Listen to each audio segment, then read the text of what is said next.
क्योंकि भगवान नारायण है और जो भगवान के गुण गाएगा, भगवान के चरण कहाँ आ जाएंगे? उसके हृदय में। ये यही कथई स्नेह समेता, कहीं हई सुनी हई समुझ सचेता, होई हई राम चरण अनुरागी, कलिमल रहित सुमंगल भागी। भगवान के चरणों का अनुराग उसके मन में आ जाएगा। तो भगवान के चरण कहाँ आ जाएंगे? उसके हृदय में, उसके जीवन में। और जब मैं आपसे एक बात पूछता हूँ, लक्ष्मी जी को दुनिया भर में ढूंढो, कहाँ मिलेंगी? भगवान के चरणों में। भगवान नारायण के चरण दबाते हुए ही तो लक्ष्मी जी मिलती हैं। इसीलिए जो भगवान के गुण गाएगा उसका जीवन धर्ममय हो जाएगा। जो भगवान के गुण गाएगा, सुनेगा और भगवान के चरण उसके मन में आ गए, तो भगवान के उन चरणों की सेवा करने के लिए लक्ष्मी जी अर्थ बनकर उसके जीवन में आ जाएंगी। और जो राम जी के गुण गाकर ऐसे मस्त हो जाए कि उसकी कोई कामना ना रहे, प्रेम में भर जाए। विभीषण जी ने यही कहा कि लंका का राज्य पाने की वासना पहले थी, उर कछु प्रथम वासना रही, प्रभु पद प्रीति सरित सो बही। आपका प्रेम उमड़ गया तो अब वो भी इच्छा नहीं रही। हमें कुछ नहीं चाहिए, कुछ नहीं चाहिए, हमारी कोई इच्छा नहीं, कोई कामना नहीं। भगवान ने कहा कि तुम्हारी कोई इच्छा नहीं, पर अब हमारी इच्छा हो गई। तुम निष्काम हो गए तो हम सकाम हो गए, अब हमारे मन में इच्छा है। तो भगवान के मन में भक्त की इच्छा पूर्ण करने की इच्छा हो जाए तो उसकी कौन सी कामना ऐसी होगी जो पूरी ना हो जाए? वह पूर्ण काम हो जाएगा। इसलिए धर्म अर्थ काम, और जो भगवान के अनुराग में डूब गया है उसे जगत का राग बांध नहीं सकता। इसलिए मोक्ष तो उसको सहज प्राप्त हो गया। वर्णौ रघुवर विमल जस जो दायक फल चार।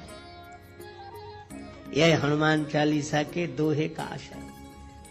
जब यह सब जानते हो तो राम जी के गुणों का वर्णन शुरू करो, चारों फल मिलेंगे। करो शुरू। तुलसीदास जी बोले, भगवान का यश है विमल, और बुद्धि भी कैसी चाहिए? विमल सो न होय बिनु विमल मति, मोहि मति बल अति थोर। करो कृपा, सब कृपा करो मुझे पवित्र बुद्धि की प्राप्ति हो जाए। तो अब किससे कृपा की याचना कर रहे हो? तुलसीदास जी बोले, यह शरीर बुद्धिहीन है। शरीर तो है पर इसमें समझ नहीं है, इसलिए हनुमान जी का स्मरण करना। अच्छा, बुद्धि नहीं है तो हनुमान जी से क्यों मांग रहे हो?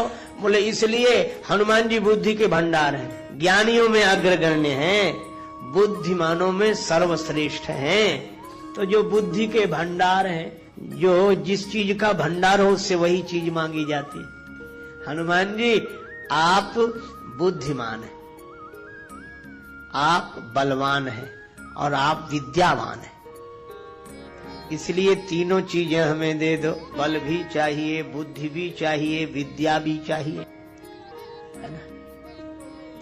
देखो, तलवार चलाना आना चाहिए, पर चलाने के लिए तलवार भी तो चाहिए। तो विद्या का उपयोग करने के लिए बुद्धि चाहिए, पर बुद्धि जिसका उपयोग कर सके ऐसी विद्या भी तो चाहिए। तो बुद्धि और विद्या दोनों, लेकिन बल भी तो चाहिए।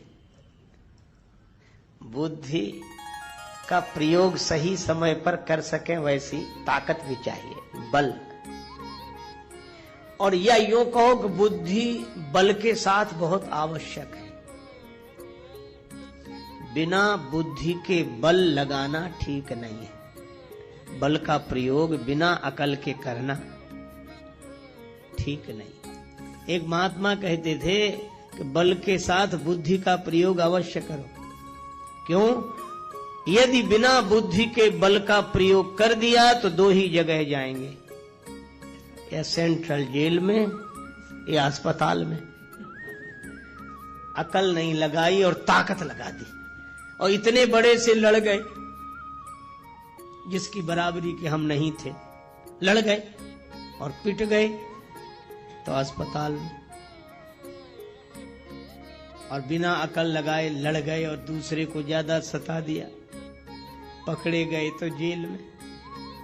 इसीलिए बुद्धि का प्रयोग बल के साथ अवश्य करें। और यही कारण है हनुमान जी जीत गए, राक्षस हार गए। बल तो राक्षसों में भी बहुत है और बल हनुमान जी में भी बहुत है, लेकिन हनुमान जी में बल के साथ बुद्धि है, पर इन राक्षसों में बल तो बहुत था पर बल के साथ बुद्धि नहीं थी। बुद्धि होती तो बल होने के बाद भी क्या यह दुर्दशा होती जो हुई। इसीलिए बल के साथ बुद्धि, और बुद्धि बल दोनों हो पर विद्या हो। विद्या की परिभाषा क्या? सा विद्या या विमुक्तये, विद्या क्या? जो व्यक्ति के मन को अज्ञान के बंधन से मुक्त कर दे, उसका नाम है विद्या। विद्या मिल गई, इसकी पहचान विद्या ददाति विनयम। विनम्रता आ जाए तो समझ लो विद्या जीवन में आ गई है। बरसहि जलद भूमि नियराए, जथा नवहि बुध विद्या पाए। तो हनुमान जी में विद्या है, इसीलिए वे विनम्र हैं। सदा नीचे बैठे मिलते हैं राम जी के चरणों में, हमेशा विद्या। बल बुद्धि विद्या देहो मोहि। तो हनुमान जी से तुलसीदास जी प्रार्थना कर रहे हैं, आप बल के भंडार हैं, आप बुद्धि के भंडार हैं, आप विद्या के भंडार हैं। तीनों को दे दो, कलेश दूर हो जाए। राग द्वेष ये कलेश है। अभिनिवेश, अस्मिता, अविद्या, अविद्या, अस्मिता, अभिनिवेश, राग द्वेष, यह 5 क्लेश हैं योग शास्त्र के अनुसार। ये क्लेश मिट जाएं, विद्या होगी तो अविद्या नहीं होगी, विनम्रता होगी तो अस्मिता नहीं होगी, वैराग्य होगा तो अभिनिवेश नहीं होगा, और ज्ञान वैराग्य जब होंगे तो न राग होगा न द्वेष होगा। ये 5 क्लेश मिट जाएं। बल बुद्धि विद्या देहो मोहि, हरहु कलेश और विकार, काम क्रोध मोह, लोभ मोह मद मत्सर। इसी तरह गुरुदेव की चरण धूली अपने मन के दर्पण में लगाकर फिर प्रेम के आंसुओं का जल गिराओ, मन का दर्पण निर्मल हो जाएगा। और इसीलिए तुलसीदास जी यहां कहते हैं, श्री गुरु चरण सरोज रज रज सुधार कर। किसके लिए? निज मन मुकुर सुधार। अपना मन रूपी दर्पण ठीक कर लें, और अपना मन जैसा होगा वैसा ही चेहरा दिखाई देगा। तो मन पवित्र हो जाए। निर्मल मन जन सो मोहि पावा। निर्मल मन जिसका होता है उसे भगवान मिलते हैं। तो मन की निर्मलता से मिलते हैं भगवान, और गुरुदेव की कृपा से होता है मन निर्मल। जय श्री राम। यह कथा श्री राजेश्वरानंद जी महाराज जी द्वारा कही गई है। यह कथा आनंद के साथ ज्ञानवर्धक भी है।